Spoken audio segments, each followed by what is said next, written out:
Your phone is capable of it? Yeah, yeah. iPhone 6 Plus. Yeah, it takes Oh, nice 6 pictures. Plus, yeah, good, Takes nice okay.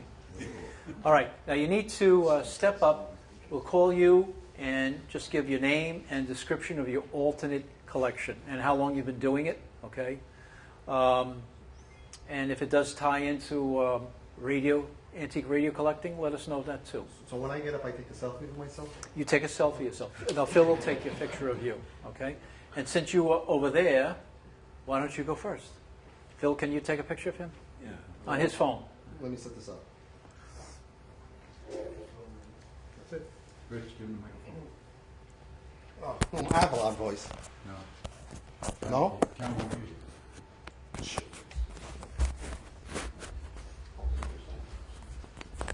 Okay. Oh, wait, let me just turn this around. Okay. Give me your microphone. Just pocket it. Oh.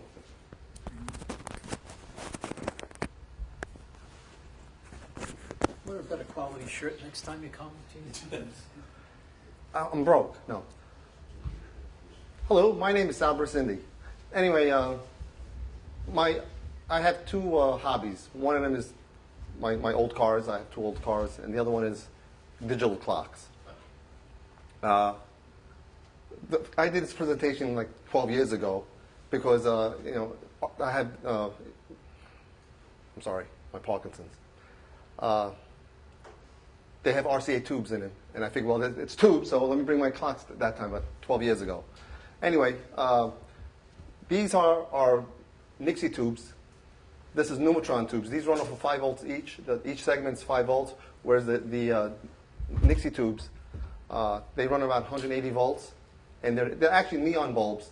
There are 10 numbers in them, and geez, I'm sorry, guys. Maybe we'll start over. Just so you guys know, I have Parkinson's, and I just found my keys to take my medication, so it knocks out my training thought, my thought. Anyway, so I built these guys here. I built years ago, but lately I've been using these display boards for the scrolling signs. When you see scrolling signs, so I found a couple supplies in China, and I bought these boards. And I was playing with them, putting sayings, but you can turn them into clocks. And see, I like clocks with seconds. And it has to have seconds on it, otherwise it gets very boring. Except this guy here, because this is a single-digit clock, so it does it'll do hours and minutes, like 11, 20, no wait, 1, 13. So it'd be like 113. So anyway, I guess that's about it. Is one of those a kit? Okay, actually none of these are kits. Someone did ask me. None of these are kits. These are all hand wired. Okay, except these guys, they're already built. But you buy a controller card for like $4. But did Heathkit have a kit? I believe so. Heathkit had. Oh yeah, they had that one famous clock that. I forget which one it is, the number of it, but it was, it was very accurate. These two guys here, there's no buttons in the back to set the time.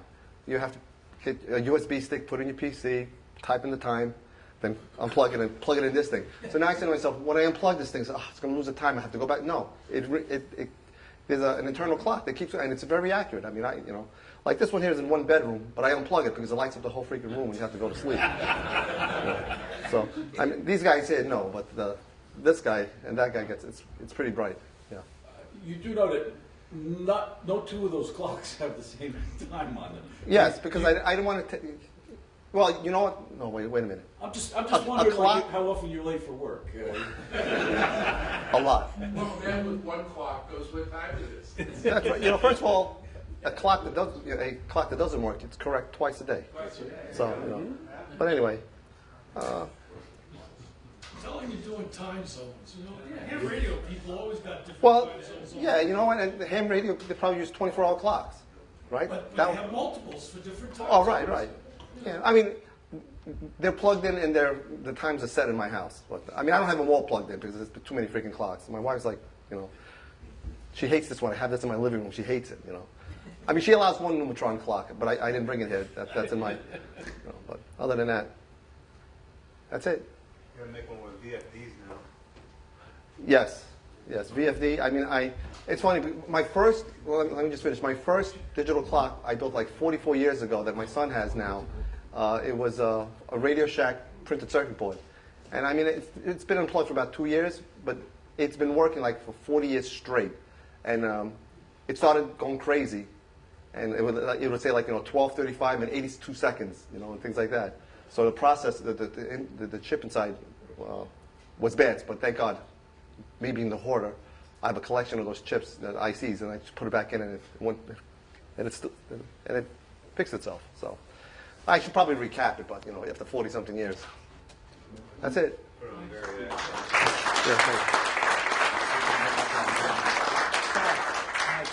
oh, no, I'm Sal. You want Mike? Who's Mike? Mike and Sal. I need both.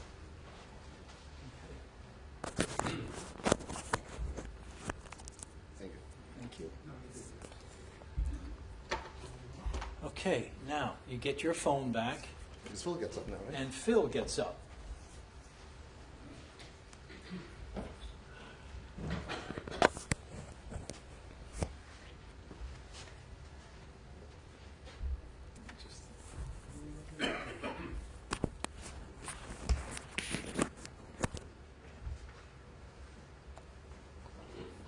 Okay.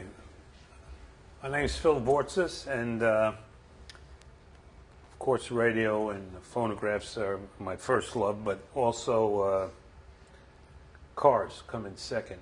And No wife third? No. I've got a actual full-size car, but I couldn't bring it because it's in Myrtle Beach. And I have a picture of it, but I don't know if it's going to appear here. It's just coming around. On Dave the car. is... Anyway, while he's trying to bring that up, also collect the models. And I was lucky enough, because of my age, 1950s was the big deal for me, and the fins and all that. So I really enjoy collecting those. This is just a small sample of what I have. The one thing I was able to find was my first car that I ever bought as a teenager was this 63 Pontiac Tempest, which turns out to be a very unusual car. First of all, it was a bomb. I had nothing but trouble for 3 years and got rid of it. But part of the problem for that is this car was so differently designed than a typical American car. 1963, 4-cylinder engine. And they made it by using half of the Pontiac V8. The 389. The 389. Transmission in the rear. Okay? The drivetrain from front to rear, they used a bowed drive shaft, which was always bent, so that they could lower the amount of hump on the floor, which was a good thing. But this constantly bending torque tube, they called it, got kind of noisy after a while, clanging around.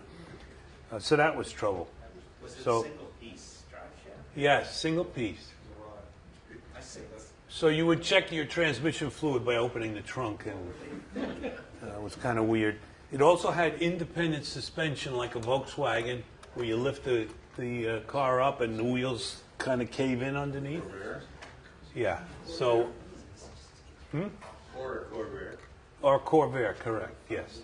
And so it was a very unusual car, and this was the last year they made it this way. In '64, they went to a regular 6-cylinder and 8-cylinder regular drive shaft, and regular transmission in the front. So this was the last of 3 years of experimenting that Pontiac did. Anyway, I was lucky enough to find this model, which is even the right color and everything, so it was pretty amazing. So, Has a 4-cylinder engine in? 4-cylinder, yeah. And They actually took a V8 and they cut it in half. oh, by the way, and the big deal was supposed to be terrific gas mileage, right? 4-cylinder engine. I used to get 16 miles to the gallon. A V8 you could get 16 miles per gallon. Well, I had to hold all the weight. That's right. Have you ever said a two-speed transmission? Because my brother had one. He was always complaining about mileage because it was a two-speed automatic. Well, yeah, they had a 2-speed, that's correct. And even my 67, which we finally have a picture here, this is 67 Tempest convertible with a V8, and that has a 2-speed transmission. So they used it almost all the way through the 60s. And I use it so infrequently, I don't know what the mileage is. I put gas in like once or twice a year. Yeah, I just don't drive it except on perfect days. So anyway, if you're going to buy a collector car, don't buy this one. Buy the 64. And question? Just out of curiosity, what did it weigh? It had to be Yeah. kind of heavy for a four-cylinder engine, no? Yeah, it certainly.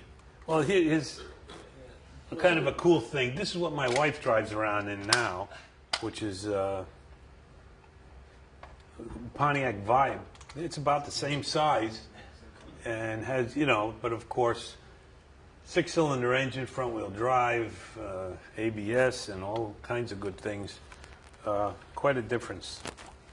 And I think it's a lot lighter than this was, too. Anyway. I think they call it the Iron Duke. I think that weighed almost as much as the straight 6. Okay, that's right. Iron Duke, I remember that. Oh, and the other thing it had is the stick shift was on the dashboard, not on the steering column, which was kind of weird. Yeah. So a lot of strange things going on. Oh, plus, I used to commute to Homedale Bell Labs from Brooklyn in this car. And let me tell you, I had to get into a carpool fast because this thing rode like a glorified lawn tractor. It was terrible. So anyway, so this is I've had this one since 1983, and it's still in really nice shape. And I used to bring it to some of the meets here in the summer when it was up here. It's unusual that it's a convertible and it's a V8, but it's a Tempest. It's not the Le Mans, it's not the GTO.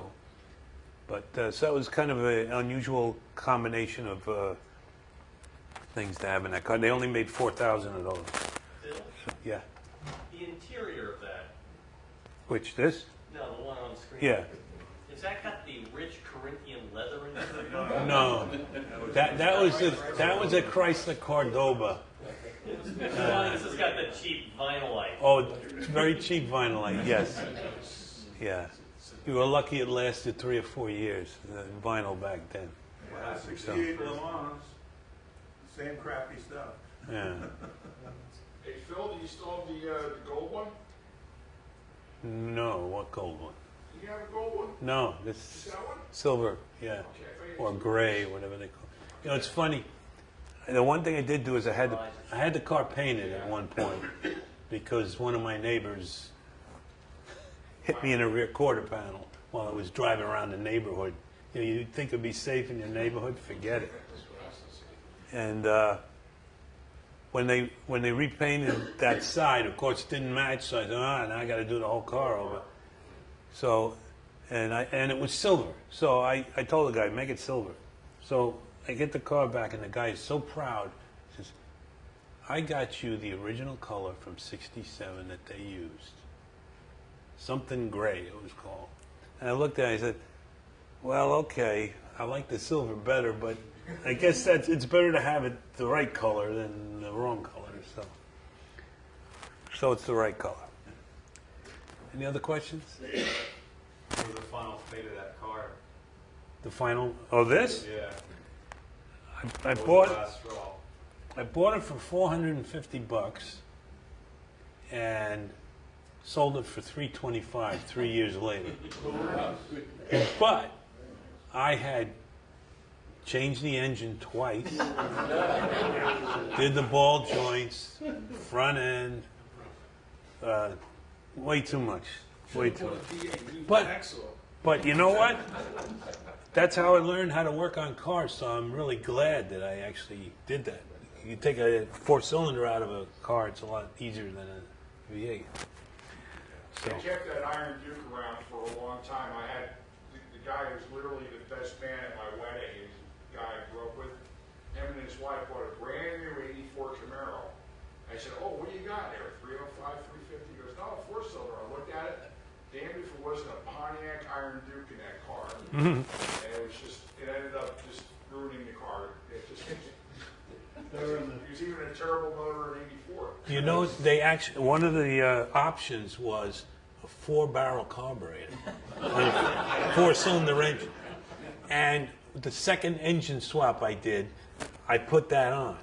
I said, oh boy, now it's going to really, it didn't do anything. Pontiac being an overhead cam 6-cylinder that was actually developed by John DeLorean.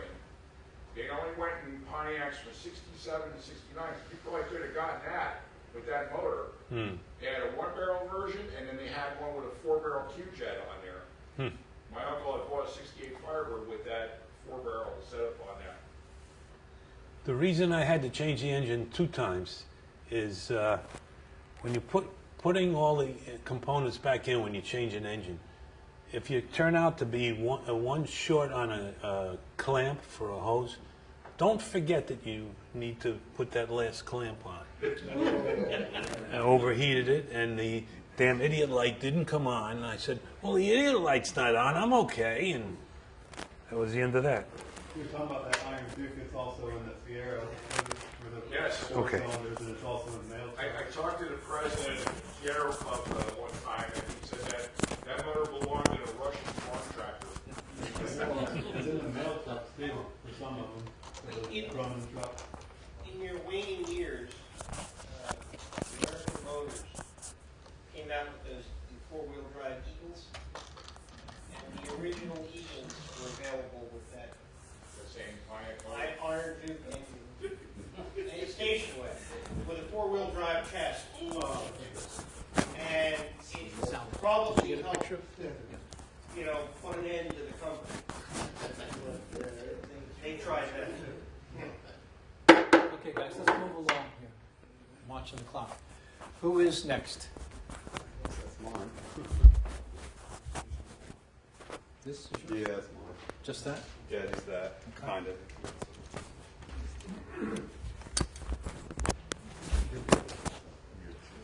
So I'm Matt Reynolds, and I collect collections and hobbies, evidently.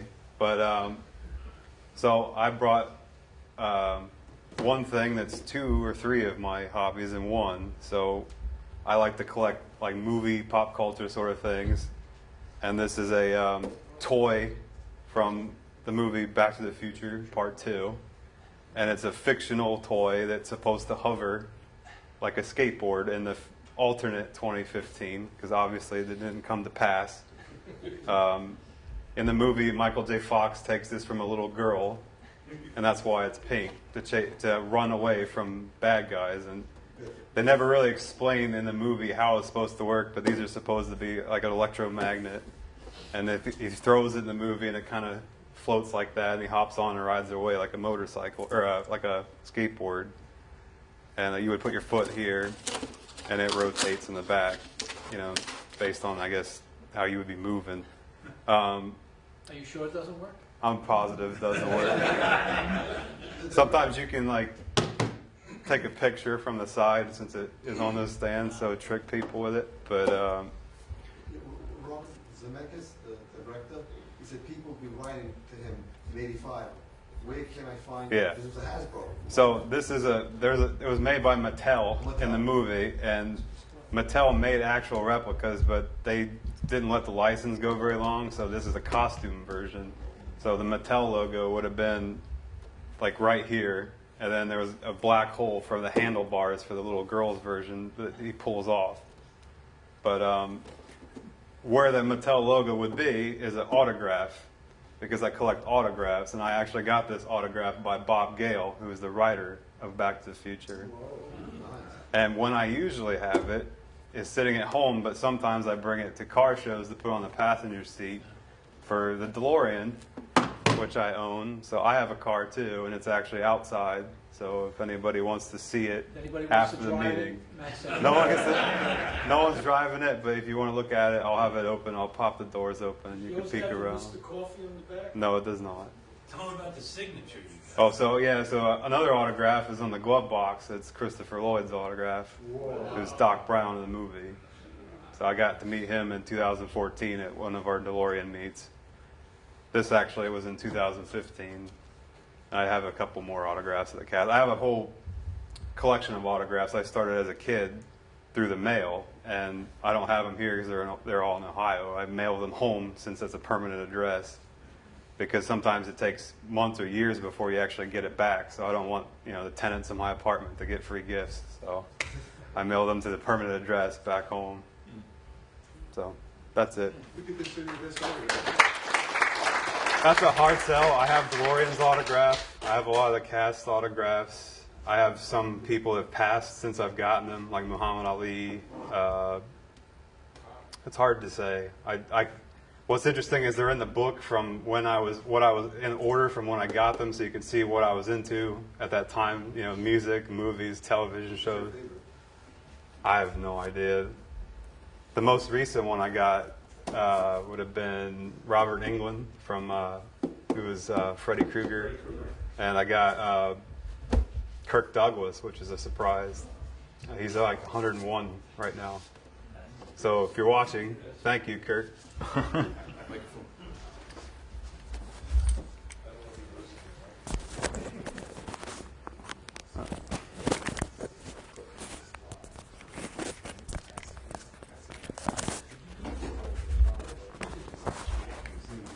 Okay, I know who's next here.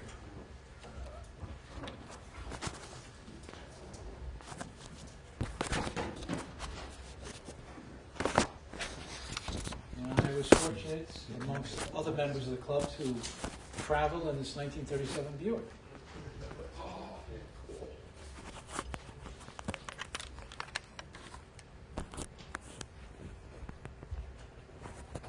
Well, in keeping with the theme of, my name is Pete Olin.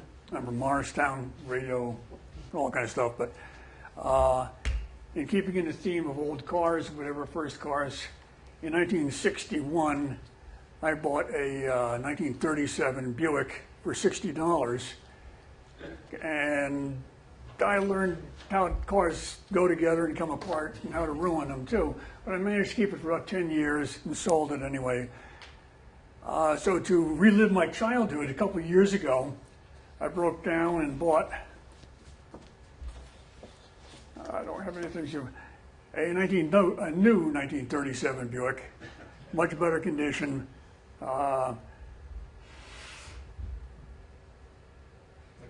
Okay. It's a four-door sedan. And it rides like a dream, amazing. Yeah, it rides very well, actually. Does it have a radio? No and yes. Okay. It's a 3-speed floor shift. They still had floor shifts then, and they had on to 38, but that's what it is. So it's the radio was in there, but I converted it to 12 volts, and it was going to be a real nuisance to try to get a radio going, a 6-volt radio running on 12 volts. So I just gutted the radio and put in a Bluetooth amplifier. But all the guts are still there. It still tunes and looks real, and everything's fine and wonderful on it. Just wrote a thing on the end. It's a nice modern cast iron block, cast iron head, straight 8 overhead, 110 horsepower, and that's at 3,400 RPM, if that means much. And that would be at 65 miles an hour. But the cruising speed is actually between 50 and 55. But I have slightly oversized tires, so now that cruising range is like 60 to 65. But it's got a lot of wind resistance, and I don't like to push it, whatever. But Rich said several people at the club have ridden this thing around Morristown, and it does move. And then moving right along, I guess some of you people know what this is. This is a frame from a beehive. I raise bees. I've got 5 hives now. It's my 4th or 5th year doing it. And we're getting from 70 to maybe 120 pounds of honey a year, which I end up giving away mostly. And otherwise, I put it on a little table at the end of my driveway, with a little box with the cash, and just make your own change and drive off. I'm not going to go and recount the cash. So that's what I do in my spare time. I get stung by bees. Rich got stung by the bees when he walked too near the hive. They didn't like him. Because I'm from New York, they don't like me. Yeah, I'm used to it. I get stung all the time. Okay, that's about it for me. I'll leave the Buick pictures here if anyone wants to see them.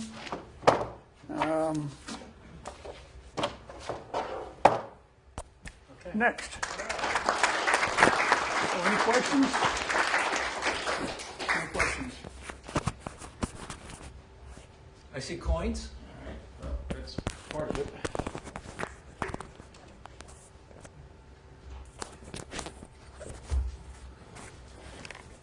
On the other end of the camera again.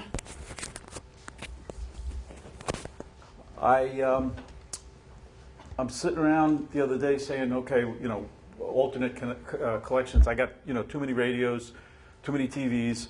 What else do I have? Well, the more I thought about it, I have too many collections, and they all kind of interrelate. So I kind of put this together. There's going to be an intermission, so just brace yourselves. But anyway, a long time ago, my dad bought this car, and I was hoping to inherit it, but he sold it because he realized it was too big of a project for him to actually restore it and keep it running. But it did spark my interest in the TR3s, this is my TR3, which I got not too long after he had the Jag, because the TR3 looks kind of like you took an XK120 and you know, washed it in hot water and then, you know, put it in the dryer. Wait. That is the lobby of a building that car is sitting in. Well, I was in college too, so we did a lot of things back then that we don't talk about. It was a real chick magnet back then, and the car was actually in really nice shape back then. It suffered some slings and arrows. It moved with me from the 6 different moves that I made. We dragged it out to Pennsylvania, and then we dragged it back to New Jersey, and it's sitting on the side of my house now. I put a fresh coat of paint on it a year or so ago. This is what I think they call a 10-meter paint job. It doesn't look too bad from 10 meters away. It's a Rust-Oleum white with a 4-inch brush. But this is just another one of my many hobbies that's going to keep me from ever being bored in my retirement. And this is what it might look like when we're done. And this belongs to a friend of mine, and it's probably the coolest camera car that we ever had. Okay, so how did all this start? So the car thing started out with my dad with the Jaguar, but everything else is traced back to my grandfather. My grandfather had a amusement route back in the 50s and the 60s, and he had jukeboxes, and he had pool tables, and he had all this stuff. And I started working on jukeboxes and pool tables at 6 and 7 years old. He would take me out with him on Saturday on the route when he went out to repair the machines, collect the money, so on and so forth. And I was actually a pretty good pool hustler at 7 years old. I could make a bank shot about half the time. I could get the ball in the pocket I said it was going in. But anyway, so the years gone by, and I've had a chance to pick up a couple of jukeboxes. This was the first one I got. There's a long story behind that, but we don't have enough time to go into all that. I had an opportunity to pick up a Seaberg trash can a couple of years ago. Some of you have heard part of that story. It needed a few spare parts. But it was otherwise complete. And I found the spare parts. The guy was selling the spare parts. Unfortunately, the spare parts were in 2 other jukeboxes, and it was a package deal. So I have 3 of these things in my garage right now. But it's good to belong to a club because Matt Reynolds found the deal killer on this particular model of jukebox is those plastics. They're insanely expensive, and Matt found a bunch of them at half price. So he bought some, and I bought some, and we may actually get the damn jukebox restored someday. And that's what it looks like when it's done. That's not mine. No, that's what it will look like when it's done. Okay. So again, back to my grandfather. Pinball machines, jukeboxes, pool tables. So, of course, when I went to college, I bought a couple of pinball machines, and we set up a pinball speakeasy in the dormitory, in the basement of the dormitory. And this is an actual vintage shot of the pinball speakeasy in operation back in the early 70s. After I graduated from college, I did not use my degree. I went into the business. I opened a legitimate pinball speakeasy, because I was still living in Montreal, where I went to college. Pinball had been illegal for 30 years in Montreal, and they just legalized it when I graduated. And I said, I'm going to be rich. So I opened up a place, bought a few pinball machines, and here's a shot of the Ersatz arcade that I operated. And I incorporated, I set up a business, and I did not become rich. This was actual leisure from our first week in business. So we did that for a while, and it was a lot of fun. And I still have some of the pinball machines, so that was the good part of it. This is probably, in my opinion, the best playing pinball machine in the world. It's funny because I guess the Gottlieb was too cheap to pay the royalties to Hugh Hefner to do the Playboy, so they made Slick Chick.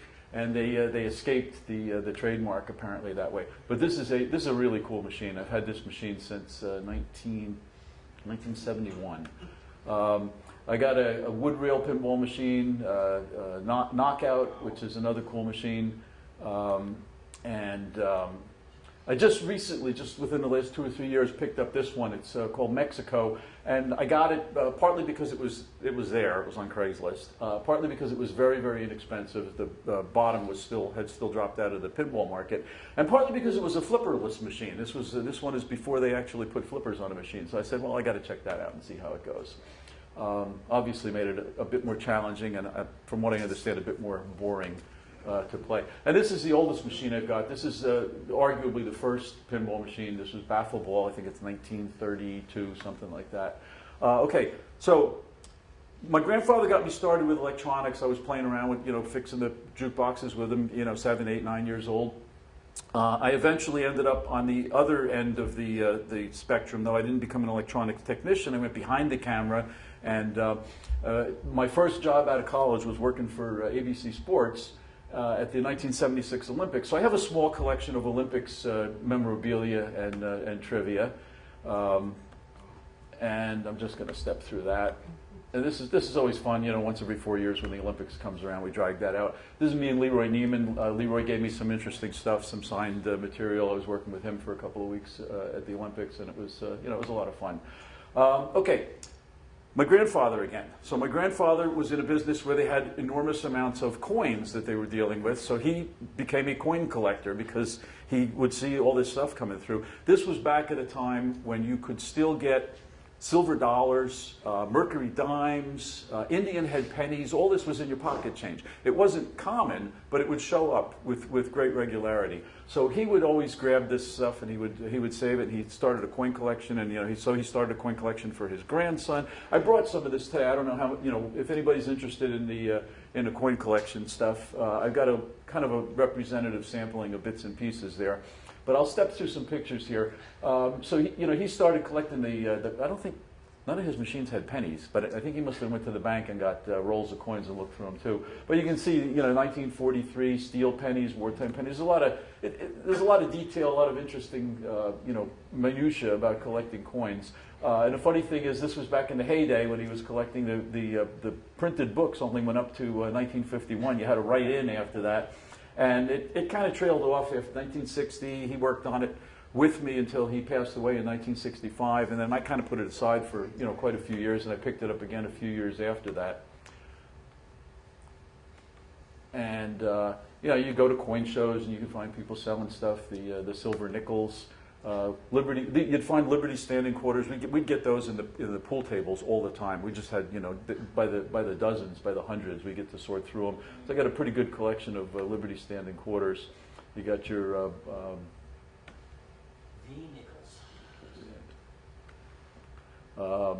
mint sets. I got a couple of examples of some of this up here if anybody wants to look at it. Proof sets, mint sets, the old Kennedy $half dollars. Up to 1964, they had silver in them. After 1964, they weren't worth too much.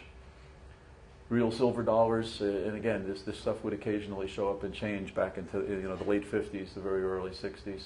And then, the latest implementation, the 50 state collections, blah, blah, blah. If anybody remembers back then, if you're of a certain age, the coins and stamps on approval, it's in the comic books you send away, and they send you this stuff, and I guess they hope that you'd forget to... No, they're still in business. They're still in business. Okay, well, this is vintage, though. This is from, 1960-ish, and, offers on approval that you're going to keep too long and then owe us the money. And they send you all kinds of weird stuff, and this certificate is worth $1. Anyway, so this was a big deal when you were a kid. Anyway, you go to the coin shows, and it'd always be got people selling weird stuff. They'd engrave in Lincoln smoking a cigar, whatever. You pick up your inflation money. It's worth less and less. It's getting small. This was, again, when you're a kid. This is good. They had the machines that would take, I think they still have these machines. You put a penny in and it elongates it and puts a design on it. Of course, we would just go down to the railroad tracks and elongate our own underneath the trains. Oh, you got New York tokens. And in the amusement business, slugs was a big deal. This is my favorite part of the coin collection because the number and variety of things that you would find in a coin box of a pool table was just astounding. And I mean, if you look at this, I mean, here, Enterprise, the kids in the machine shop, they had a blast. They really got creative. So here's a nickel that they had pressed down into the size of a quarter that made it through the coin rejector. Sheets of copper or brass. I've got thousands of these things. They were really busy in the local botex, I'll tell you. Here's a Champlain Bridge token. Again, this is a legitimate slug, I guess, that they would hand out to people. And does anybody know about red quarters? This came up on the internet a while ago. People said, "I got quarters. They got red paint on them." I don't know what that, because the usual deal between the operator and the owner of the establishment was a 50-50 split of the money. And the owner would have to seed the jukebox sometimes if nobody was playing music. He'd play some music on there, or if somebody lost their money. So they would take a roll of quarters and they put red nail polish on them. And when you collected the money out on Saturday, any red quarters that came out of the machines went right back to the owner. So if you ever find any red quarters, that's what that's from. I didn't have a red quarter. Now, okay, a couple of people asked me, I'm going to slip through these really quickly. My wife collects nativity sets, and a couple of people had asked me about this. So I just got a couple of pictures here. This is ephemera. This is like paper and cardboard that goes back to the 50s. She's got stuff from all over the world. She has probably as many nativity sets as I have radios, and that's kind of scary for both of us. But this is a single piece of clay that was fired in Mexico, and I carried it back between my knees on the airplane. Stuff. She can tell you all about it. I can't. But the interesting thing is that I found this for sale a couple of years ago, and being a brat, I had to get it for her. So this is a Brooklyn hipster nativity set, and you've got your guys on your Segway scooters, and you got people taking selfies. She's appalled, but you got guys in hats with Amazon. I don't know. Anyway. This was previously my favorite one. This is from Mexico also. This is a pressed tin nativity set, and it's pressed out of tin. It's got sharp edges on it. This is the perfect way to bloody a loved one at the holiday season. There is like no OSHA whatsoever in Mexico. This thing is dangerous as all get out. I love it. And this is one I don't have, but I found this picture on the internet, and I'm certainly looking for one because it would seem like it would bridge the gap between our two collections. And she's also threatened to divorce me if I get her this one. I collect tape recorders. There's a couple of tape recorders. This is a tiny percentage of the 300 or 400 16 millimeter films that I have. I did a display at the early television convention one year of my half-inch television equipment, the recorders and the cameras. I collect blonder tongue equipment. I collected. I have a couple of autographs, so this is one of the nicer ones. And just as a cautionary tale, I just picked up a Laserdisc player a couple of months ago, and the deal was that the Laserdisc player came with 70 opera Laserdiscs, and I'm pretty sure the guy would have got a lot more for it if it didn't come with the 70 opera laser discs, but apparently I now also collect opera laser discs, and that is that.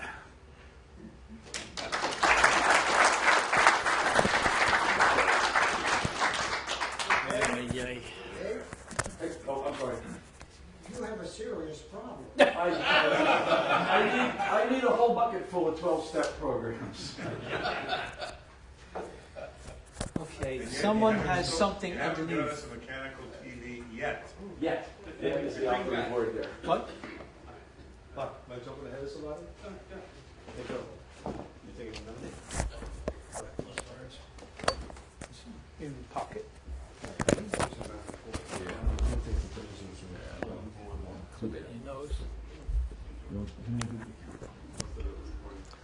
Okay, if I can make a little bit of room here.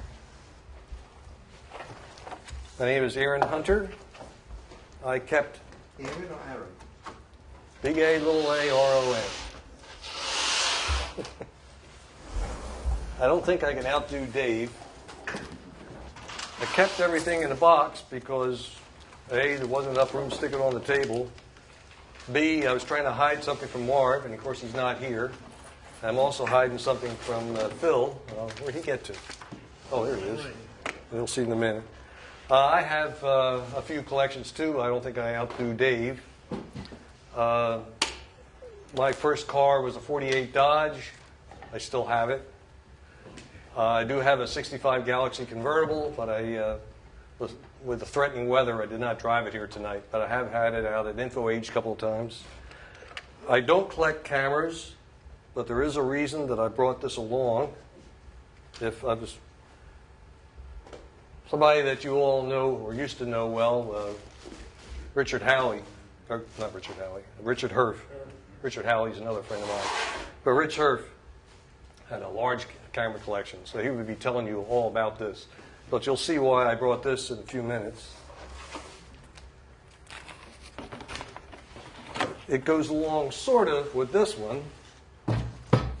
This is called a camera phone. Okay. Now, somewheres I have some information about it. It's from about I would say this is probably made about 1924. And it was made by Peter Pan Gramophone. So when I open it up, it becomes a phonograph. Now, I purchased this several years ago. I saw it. I liked it. I've never played it.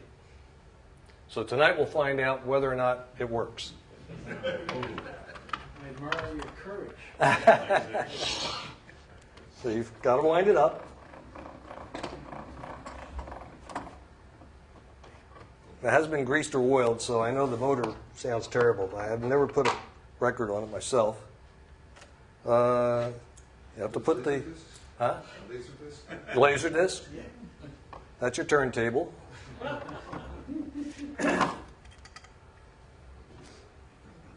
Reproducer. This slides on here, like so.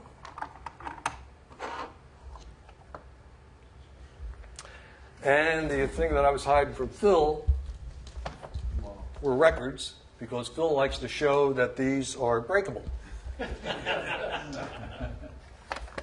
And I have one which would be typical vintage for this phonograph, so we'll see what it sounds like. I didn't play it, so I don't know. I have no idea if it's going to play or what's going to happen here. All right, we're off to a bad start.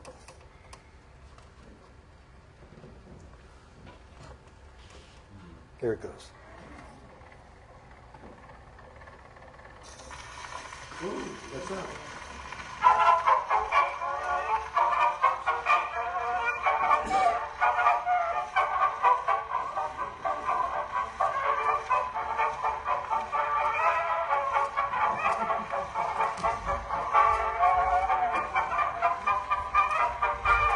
So this was probably made around 1924.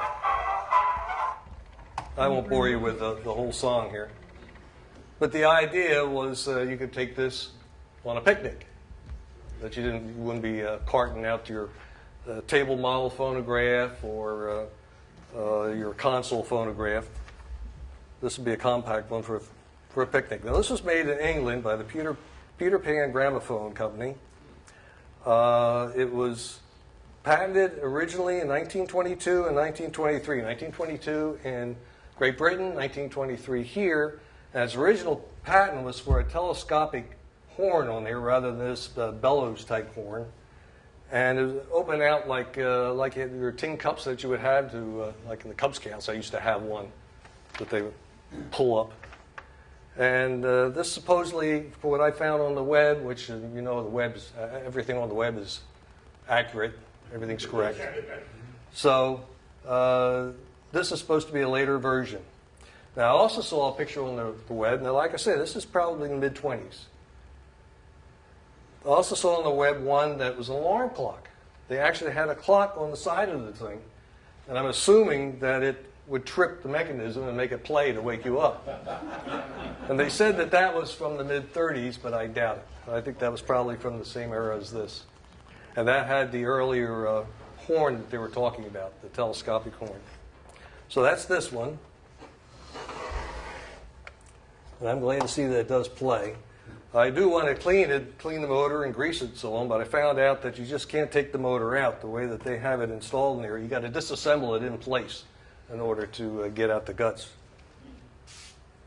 So the other one that I brought that I was hoping Marv would be here is this one. This is a Thorens. And I'm pretty sure that what Marv had at the meeting a couple of months ago was a Thorens. No, it was the Russian copy. Well, I don't even think it was a Russian copy because Thorens exported them. Oh, well, I have one because I gave Marv that one. Okay. They are both Russian. They have Cyrillic on the reproducer. So unless that one does too. No, this is made in Switzerland. Yeah. These are they have Cyrillic on them, on the lid and on the reproducer. And I found a little more information on this one, except I can't find where I put it. Made in St. Croix. And they started manufacturing these in 1932, and they continued manufacturing them up to around, I think it was like 1946.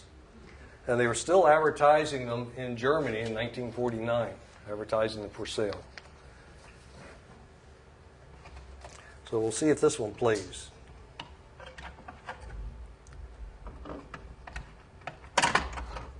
They changed it over the years because all the ones I've seen, each one's a little bit different. The tone arm's a little different. The reproducer is a little different. But they all basically look the same, operate the same.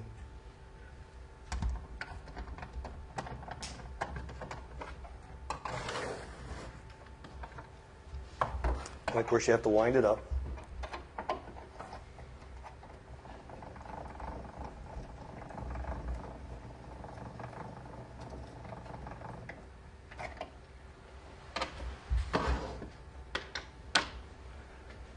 Let's see if I can find, this would be a typical record for it. And to hold the record on here, you have to put this nut back on, because I don't know if you noticed the turntable, how small the turntable is.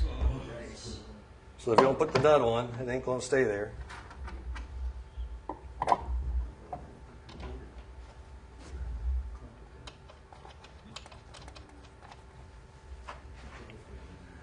And this one, the start and stop, is the same lever, or the speed control, and the start and stop's the same. So that means you have to set the speed every time that you operate it.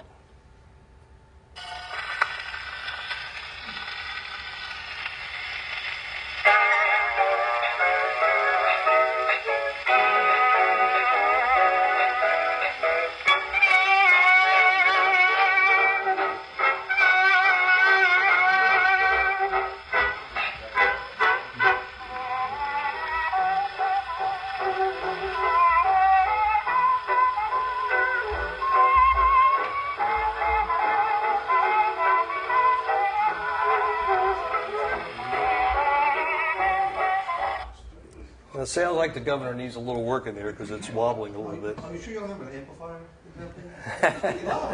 Yeah. Well, I took this and played it on the school bus a few years ago. And of course, school bus is an enclosed area. And the kids were complaining about it hurting their ears. So, so that's what I brought. That's what I have. I have a couple of other portables too, but I would have to use a hand truck to bring them in. Where did you get that one from? Phonograph show. This one came from a friend of mine that had a shop, phonograph shop.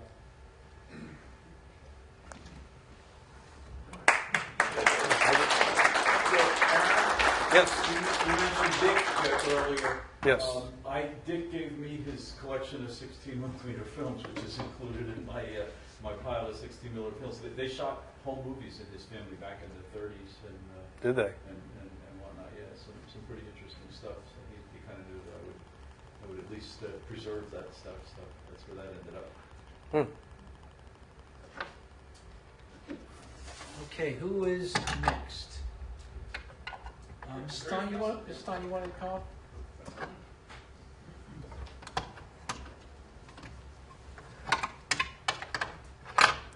Probably just put this back together.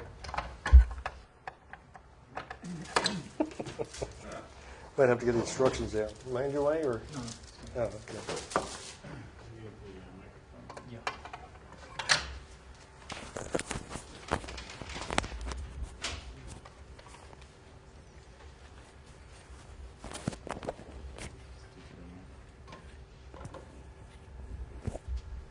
Thanks. My name is Mike Stein, and in addition to radios and TVs and telephones, I also collect motion picture, television, and rock and roll memorabilia. I have a little PowerPoint that I could show. Maybe we'll do that in a future meeting. But up until the 1970s, movie studios didn't recognize the value of costumes or any of the props that they used. And most of them, if they didn't get reused, they got thrown away. And in 1973, I believe, there was a famous auction at the MGM studios. And Debbie Reynolds actually bought most of the stuff from that auction. One example was she bought the ruby slippers from the Wizard of Oz. She paid $15,000 for them at that auction. And in 2012, a pair of ruby slippers was purchased by Leonardo DiCaprio and Steven Spielberg. They paid $3 million for the ruby slippers. If anybody remembers Marilyn Monroe's dress from the film The 7-Year Itch, where the dress gets blown up, that sold in 2011 for $4.6 million. Anybody know what the most expensive piece of memorabilia ever sold was? Sold last year. Casablanca piano? No, good guesses though. Michael Jackson's glove. It was the original Robbie the Robot from Forbidden Planet, and that sold for $5.3 million. So I don't have any of those things, but I do have some significant collectibles from the film The Wizard of Oz, which I didn't bring with me tonight because they're in a vault in South Jersey, but at a future meeting I may bring them. But to speed things up a little bit, because I know we don't have a lot of time, I also collect television memorabilia. When I started collecting about 30 years ago, and I wasn't thinking that anything was an investment. I bought things that would look good on the wall. So I collect movie posters, lobby cards, rock and roll autographs, things like that. And when I was a young kid, my favorite television show, and I was a fanatic, was the Howdy Doody Show. How many of you watched the Howdy Doody Show? Okay. So what came on right before the Howdy Doody show? Anybody remember what was on? It was nothing. It was a test pattern. Anybody remember the test pattern? I used to sit and watch that test pattern for about an hour. And so when the opportunity came up at an auction, I was able to purchase the original test pattern that was used on TV. Now this is the black and white test pattern that they started using in 1947. Now I wasn't born until 1953. Mike, can you just take a picture of that? Oh, sure.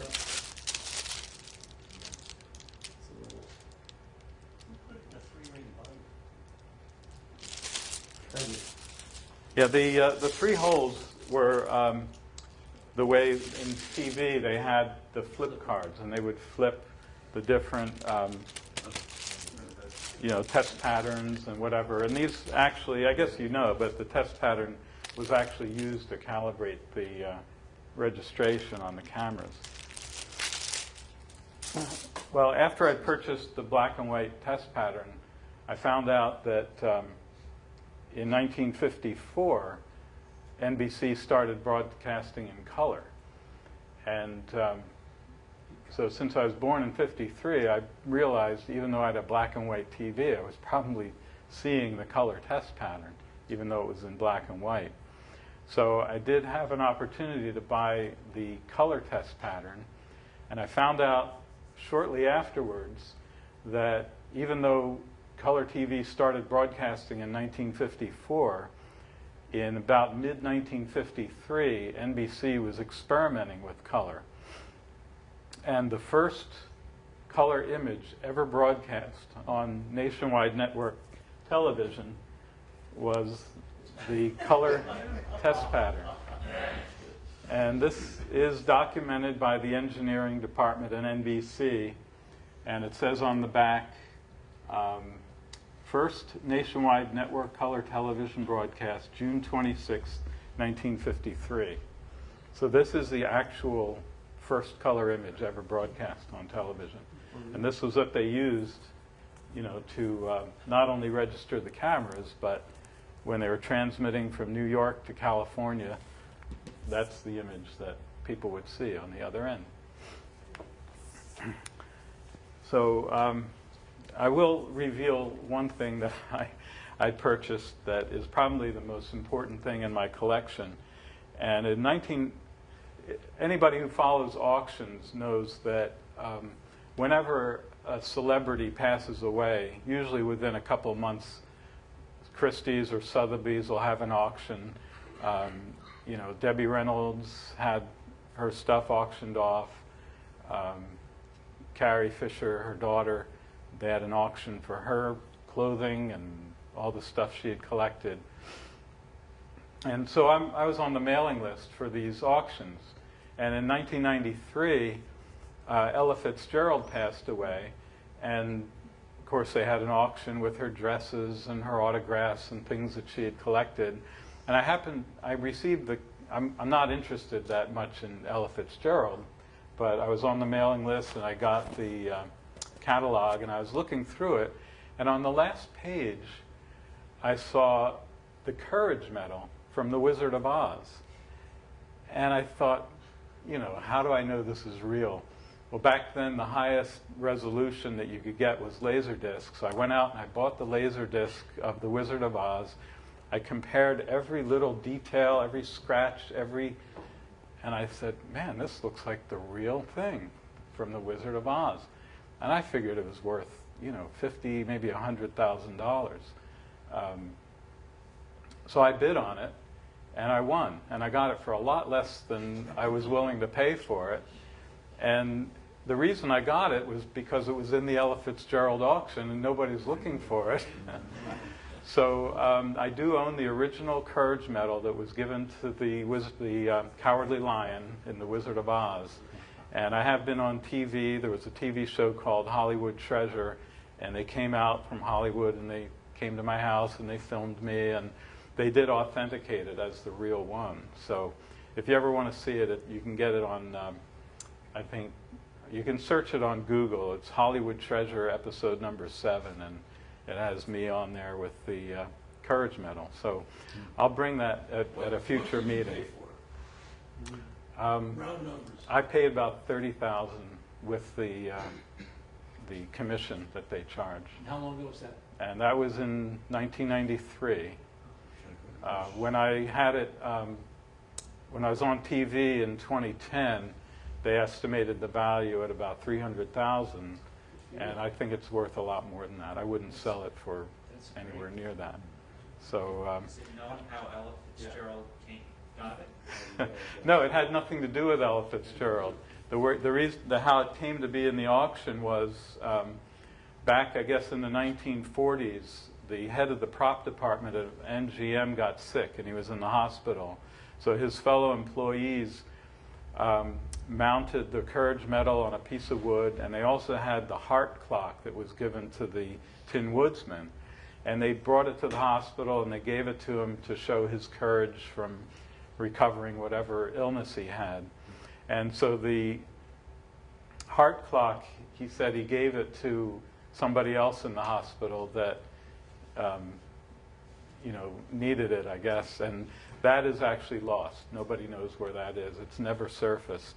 But the Courage Medal remained in the Kaplan family until 1993, when he passed away, and his family needed the money, so they put it in the next auction to come up, which happened to be the Ella Fitzgerald auction, and that's how I was able to get it. So. Do you wear it during times of trial? Yeah, it's a pretty cool thing to have, but it's actually in a temperature-controlled, humidity-sealed vault in South Jersey, and I only look at it occasionally. So. What's it made out of? Metal? Yeah, it actually is made out of cast iron. Wow. And it's so it's going to last a while. Didn't Hasbro make a couple of reproductions of it? Hasbro made some. Oh yeah, if you search Courage Medal on Google, you can buy them for $4. There's reproductions out there. And I wanted to mention one other thing.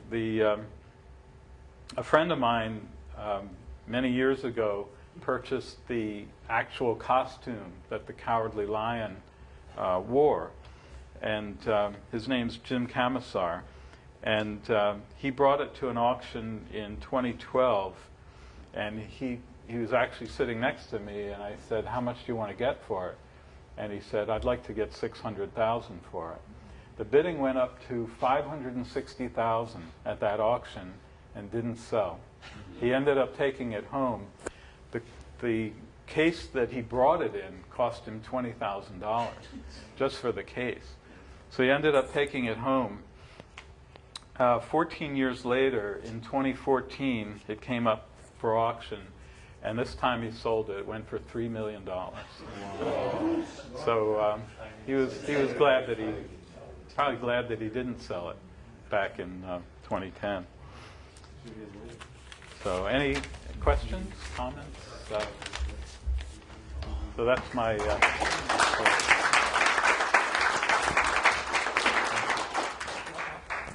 Mr. Stein, I'm afraid you blew us all away with your collecting and your information collecting. Fascinating. Thank you very much. Okay, who's next? John, I'm sorry, John. I promise. Is it $1 million type? No, I think these two cost me a total of $3 or $4. Okay.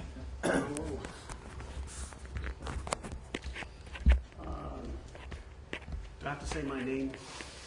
My name's John McCullough. I've collected. John. What? We just play this for a little bit. Yeah. Little. Okay. This. Yeah, you guys are. Should I stand over here? I don't know. You guys are a tough act to follow. I brought 2 LPs. The story I wanted to tell, I couldn't find the records that I wanted to tell tonight because they're buried. But so I just grabbed a couple things that are sort of also not only record related, but radio, tangentially, they're sort of radio related. I've collected vinyl officially since the summer of '77. That's when I started going to yard sales and secondhand stores and, you know, all that crap. And these two I got recently. I don't think we have a lot of South Jerseyan or Philly people here, but this is WIBG's 30 Big Goldens. One record is missing, but the cool thing about this is it's tough to follow. You know, it does still have its original WIBG Daisy decals, which are usually missing. You know, a lot of radio stations put out these greatest hits compilations. That's Wibbage. Wibbage. Oh, yeah, we called it that. 99, 990 on the dial, and I think it's featured in the first Rocky movie. There's the morning guy was named Don Cannon, and he said Rocky's waking up, and he puts on WIBG, and you know. In a Christie's auction, how much do you think? This is worth about 75 cents. One disc was missing. I bought it anyway because it had the decals. I told you we'll make this quick. Because anyway. Here's an album called The Worst of the Jefferson Airplane. I'm sure most of you remember the Jefferson Airplane, rock band from the 60s and early 70s. And the original edition folded out, and it's really well done. This is like a teens or 20s RCA. They were on the RCA Victor label, and this is like a reproduction of a 78. So what they did, you can see the back looks like an old RCA Victor. This album came out in 1970 and has, you know, White Rabbit and Somebody to Love and all the other druggy stuff that they did. But they even they reproduced the inner sleeve is, you know, it's got Enrico Caruso on it, and you know, Victrola tungstone styluses, and even the label, as you can see, imitates a classic Victor, you know, teens or 20s vintage 78. Is that a 10-inch 33 or a 10-inch 78? This is a 12-inch 33. It is. This is a regular vinyl LP, but it was just made to look. I thought this was really. Why don't you pop it on there and Yeah, they put it on there. The later, of course, you know, with cost reduction being what it is, when they reissue this album, it doesn't fold out and it doesn't have any of this. You know, it has a normal labeling. So that's it. I said I'd make it quick. Thank you, John. Thank you. Make it quick or both. Okay. I'll give you 2.5 million. All right, do we have someone else? Oh, we do. Tim, you want to come? Uh-oh. Yeah. Stand back. He's got his backgammon, vintage backgammon game.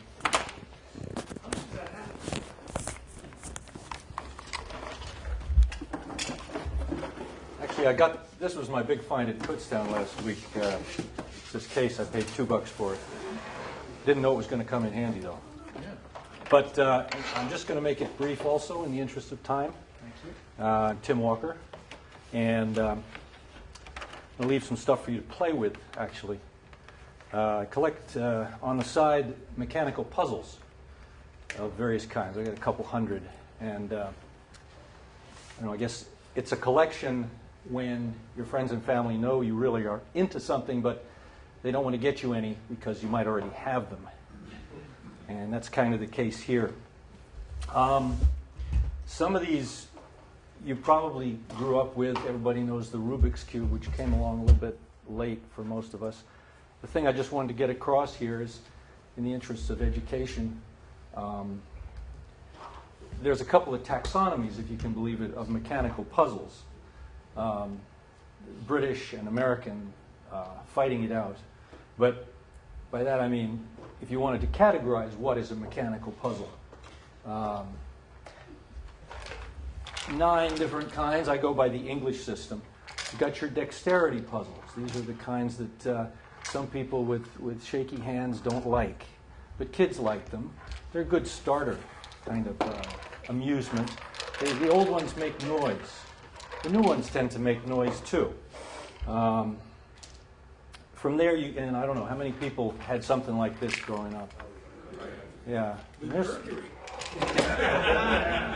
Still around. Then you have Another category is called opening. So these are things where you have to, like here is one where there's a penny concealed in this collection of wooden cubes. It's called the Take It Apart puzzle. This is a replica of a classic that was around at the turn of the century. This is called a Houdini lock, or sometimes called a dead lock. I guess that's a pun of some kind. And the trick here is to open the lock. If some of you want to come up and try that later, we'll see if anybody can do it. There is a trick involved. It's got to get inside. And this is a fairly sophisticated example of French engineering and design called a fire plug. If you handle this, you'll see it's very, very nicely fabricated. The trick is to get the two pins out of the cylinder. And there's some internal construction here that you can't see. But I think there's a common theme here. Everybody likes to do stuff with their hands. So I guess for me, the attraction of the puzzles is I'm using my mind. I'm also using my hands. These are mechanical puzzles, not just logic puzzles. But, you know, if you can defeat something like this, you've really accomplished something. The tavern puzzle, okay?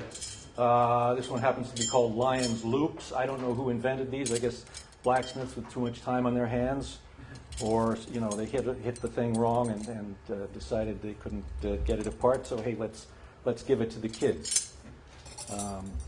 Oh, here's a great one: the twisted nails.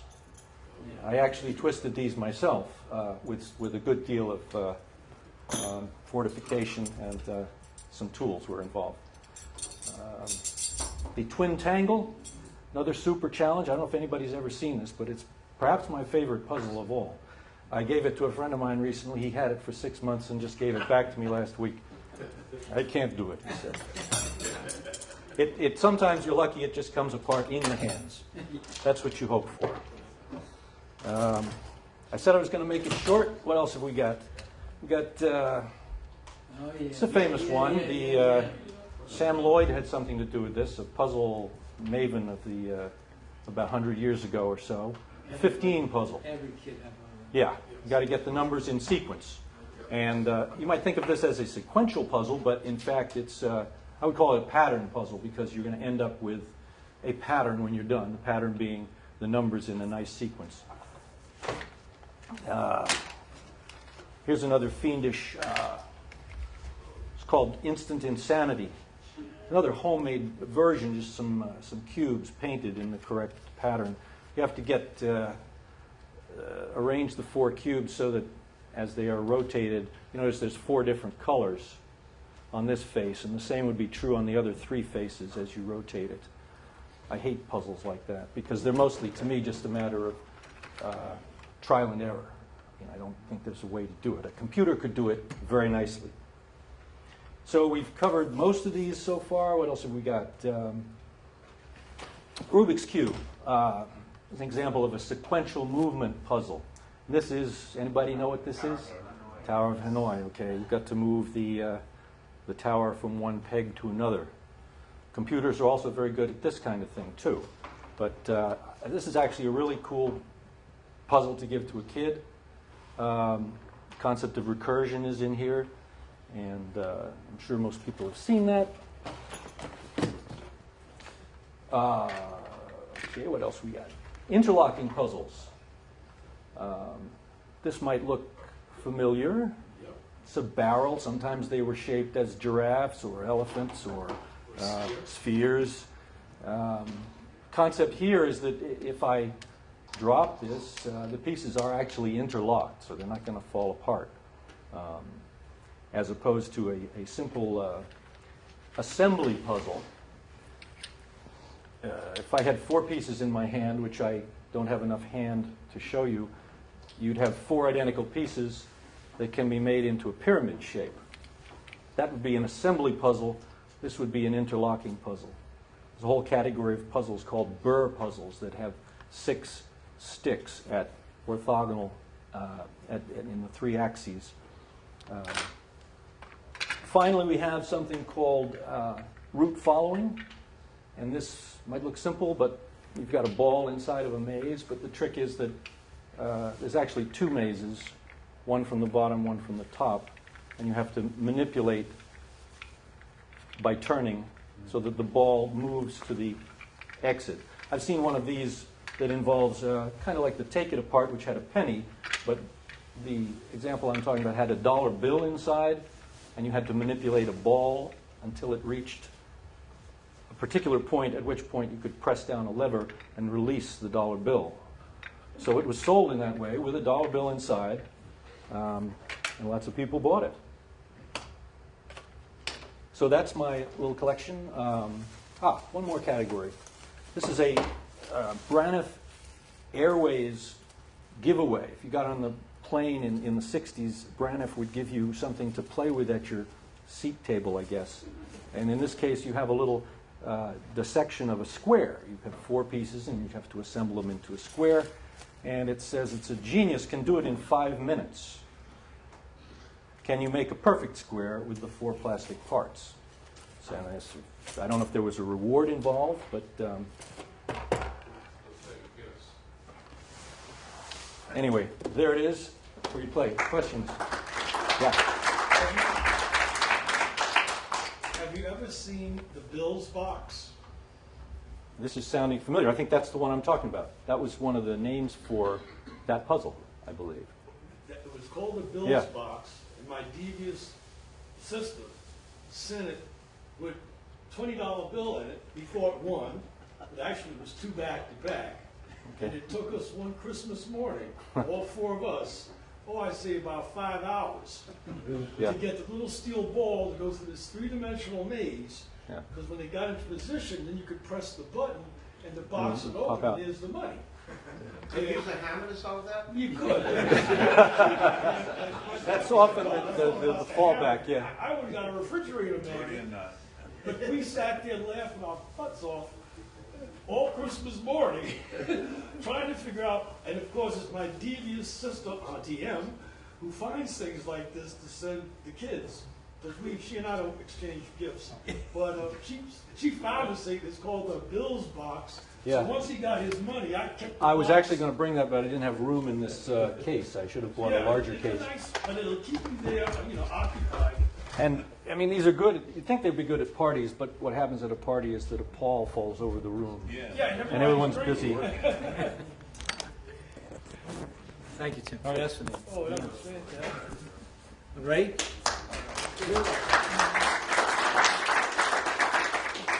Where's Ray gone? Okay. Who's that? Please. Corbett Klein is coming.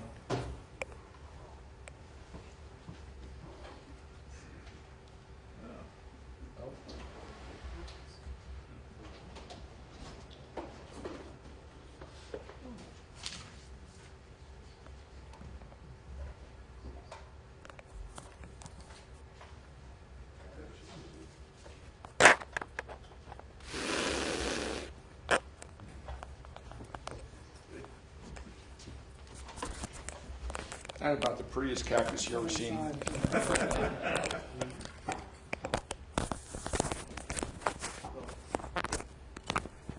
Thank you. My name is Corbett Klein. Do you gentlemen know what these things are called? Orchids. Who said iris? Please raise your hand to the iris people. Okay, half you people. I was inspired to bring the iris today. I dug these up from my garden this afternoon because this is the peak of the iris season. The iris bloom pretty much April and May, and in June they're done. Iris is a perennial. It blooms once a year in the spring, like I just said. They do have reblooming irises now that the nurseries try to tempt you with. They bloom in the fall. But my experience with the reblooming iris is that the buds just come up and then the frost gets them. And they look miserable. So I would not purchase reblooming iris for this area. Maybe further south they would work. Iris come in different categories. These are called German bearded iris. If you look at them, they have a little bit of fuzz here on the fall. I think that's why they're called the bearded iris. There's Siberian iris, there's Louisiana iris, Japanese iris. These are all the German bearded iris, which I have right now. I have between 50 and 100 varieties of iris. I can't keep track anymore. It's closer to 100, I think. Generally, the first ones to bloom in the spring are your dwarfs. This one is very unusual because it's the only dwarf I have right now that's blooming, which is why I dug it up to bring it in. All the other dwarfs are done. Then you have your intermediates, which are 12 to 18 inches. They bloom after the dwarfs. And then you have your full-size iris. Iris will grow up to 4 feet tall. I don't like to grow iris much taller than this, about 30 inches, because with the rain and the wind, they fall over and they have to be staked. If you go to a lot of people who garden with these exotic irises, they're new hybrids, they're all staked. I have no time for that. So I pretty much limit myself to this height, and I find that works really well. I've been growing iris. I learned how to garden from my grandmother, and I've been growing flowers the whole time since then. I won't tell you how long that's been. I collect the iris. I get them from different ways. You go to a cemetery and dig them up there. I deal a lot with Shriner's Nursery. One of the things I mentioned is, because of my height limitation, the iris that I have are a little bit unusual. If you go to a normal garden center, they'll sell you the big ones because they have the big blooms. And even the catalogs mostly have the big blooms. So you have to really, to get the ones, and my yard is actually small, so the smaller ones work better for me. You have to seek out people that specialize in the smaller varieties. As far as culture goes, iris are pretty easy to grow, but they're not without their problems. The iris it's not a bulb. It grows from a stem, but the stem is horizontal across the ground, which is why it's called a rhizome. What happens is the borers come and they lay eggs on the leaves, and the iris goes through the leaf down into the rhizome, where it's just about impossible to find it, and just chews the thing out and pretty much kills it. It looks miserable. Typically, you get the flower before the borer kills the iris. There's sprays that you can use, but you have to keep the beds very clean. What I find is that some of the older varieties of iris, they grow very competitively, so they sort of coexist with the borers, whereas some of the newer irises, you have to be very careful with them because they will succumb to the borers, which means that you have to keep your whole garden maintained. I brought these in. If anybody's interested in trying to grow these are available to you. See me afterwards. I've got 4 here for you to fight over. You're welcome to them. They're free. Please come and see me afterwards. If you have any questions? So what is the difference between an iris and an orchid? Well, the orchid is a tropical plant. It grows up in the trees. And the roots absorb moisture from the bark and the moss that's on the side of the tree.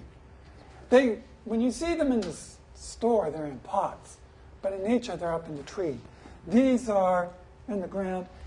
And I think that iris grow in just about every climate, but an orchid would not survive over winter up here, outside.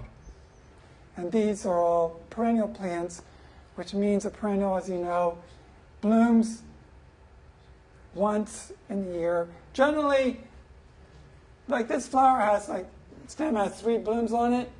So if you have like a cluster, and here's more babies coming along, you'll enjoy this flower and they last a day or two, but more will come along. You'll enjoy it for a week. And so the whole rest of the time, you're lucky if you just have a green plant. It's actually, I've had people come out to my garden a week after my iris had stopped blooming. They say, what happened? And I'm like, well, it's a perennial garden. I mean, you know, that's what happened. Other questions?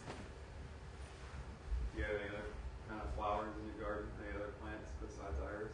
I do, but what happens is the iris, I found out, you plant them next to each other. Next year, they're like mixed and you don't know what you have. And then the boars come and you have to dig them up and it's just chaos. And so you lose them. What is the boar? A boar is an insect. It's a worm Okay. that digs down into the root and chews the plant up. So what I do in my garden is I plant another perennial between each iris. But as far as collection goes, my iris collection is the most prominent in the garden. But I grow all types of perennials. I don't grow too many annuals because the perennials will come up every year. The annuals you have to plant, and annuals require a lot of water, whereas your perennials, you know how dry and hot it gets, but they'll survive over the summer. They like attention, but if you don't give them attention, they'll survive. So that's why I focus mostly on perennials. When I am completely retired, I can enjoy the annual more. Just wondering about the colors, because mostly I'm thinking of purple when I think of iris. Right, and that's kind of, I can't blame you for thinking of the orchid when you look at these colors. Blue happens to be my favorite color, so a lot of the varieties that I select are blue. The iris comes in every color except bright red. It comes in a burgundy red, but does not have a cherry red color. And they have these so-called art varieties, which I despise. They're brown and mottled and ugly. They look like mud. But they're unique to the iris collectors, so whatever. They have ones that are black, but like the rose and the tulip, you look closely, you'll see that purplishness or redness in it. Other questions? I think we're done.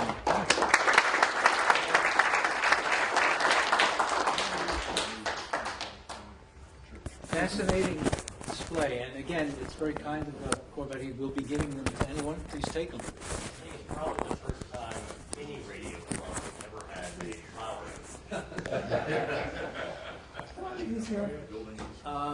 I can't because the next people are. Okay. Corbett, I'll take one. Which one do you want? Leo? Here? There you go. Thanks. I'm going to take the tray, so.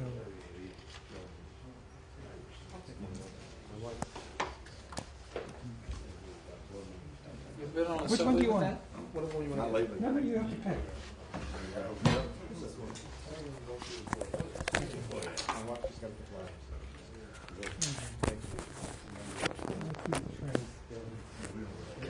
Yeah, hello, my name is Leo Assur, and one of the hobbies I have, several hobbies. One of the hobbies I have is collecting construction equipment, so I can't bring any of that with me. And but the other hobby I have is repurposing items, and I like to take things apart, and sometimes I have a lot of parts left over. And my wife and I also have a consignment shop where we call it Everything Eclectic, and part of it is to repurpose things and to put things back to use. I have a lot of kids coming over to the store, and I put this together from some parts I had left over. This is the idea of repurposing.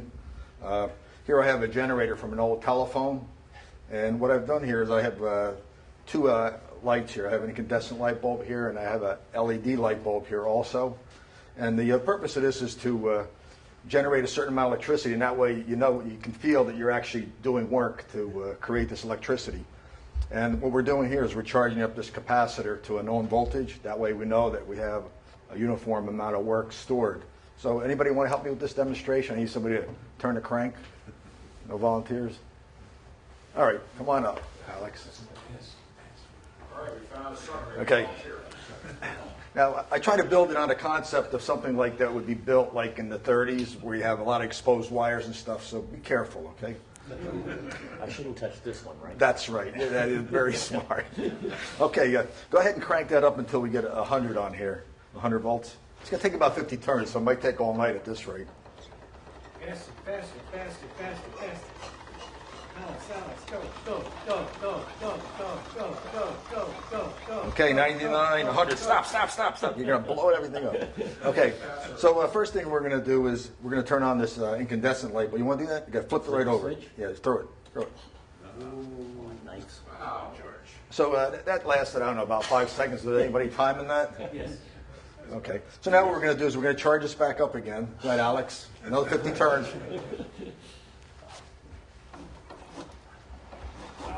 Here, let me hold that for you.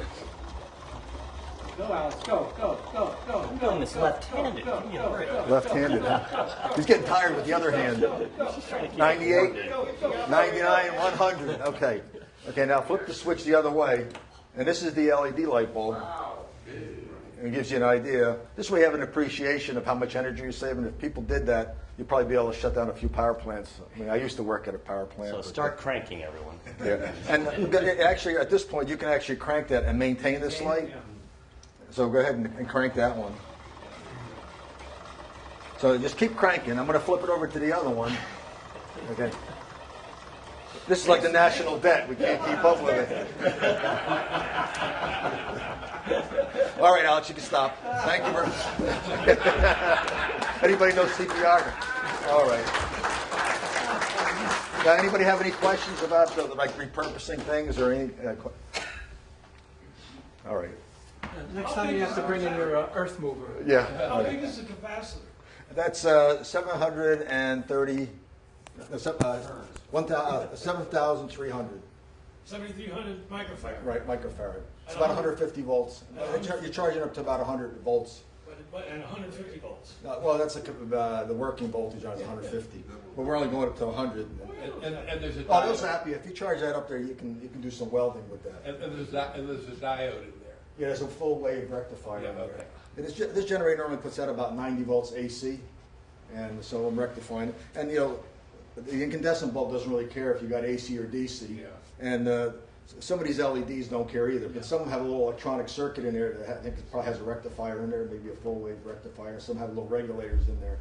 If you've ever taken any of them apart in the base of them, they got a little tiny circuit card, which is amazing, what they can do with that. You gotta put that in our hands-on room at the museum. Yeah, it might be an idea. Is the socket with the Somewhat more protected. Is that broken? Yeah, it's broken, yeah. Yeah, it's not OSHA proof, yeah. You didn't even notice that. Yeah, this is all like parts, like I try to make it like antique looking as possible, something that, and the other hobby I have is I own about 4 CNC machines. So some of these parts I cut out on the CNC machine, like the base and the part that holds the capacitor. So that's another topic. All right, thank you. All right, you're welcome.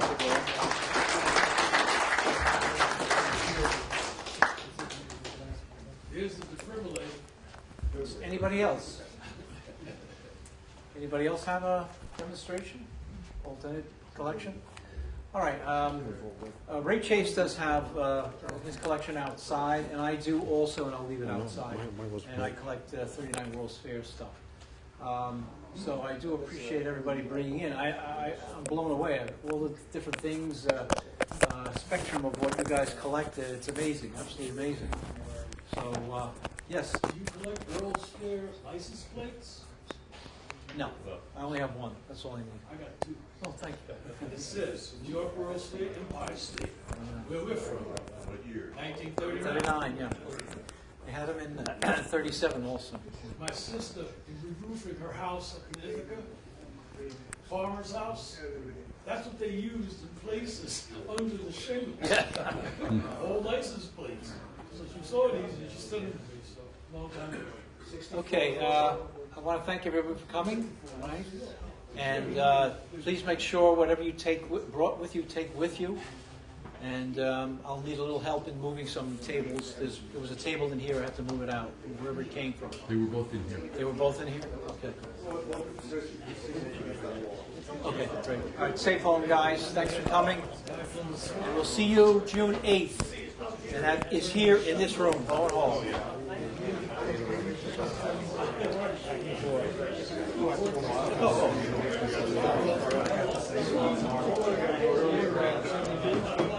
if it says